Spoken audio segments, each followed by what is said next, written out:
బాలుడు 10 kmph వేగంతో నడుస్తూ వెళ్తే స్కూల్కి 6 minutes ముందు వెళ్తాడు, 6 నిమిషాలు ముందు వెళ్తాడు 10 కిలోమీటర్ల వేగంతో వెళ్తే.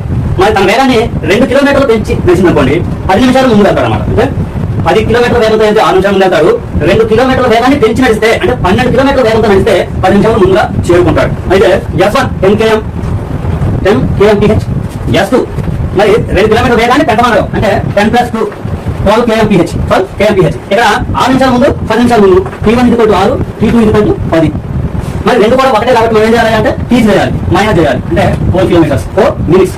మరి సమయం మనం ఇచ్చాడు, గంటలో ఇచ్చాడు కాబట్టి 4/60. ఇప్పుడు డైరెక్ట్ గా మనం ఏం చేయొచ్చు, D = difference between timings 4/60 into S1 10 km into S2 12 km by difference between ఇది అంటే 2 12 నుంచి పోతే 2 10 60 6 సార్లు పోయింది, సమాసం క్యాన్సిల్ చేసి అయిపోయింది.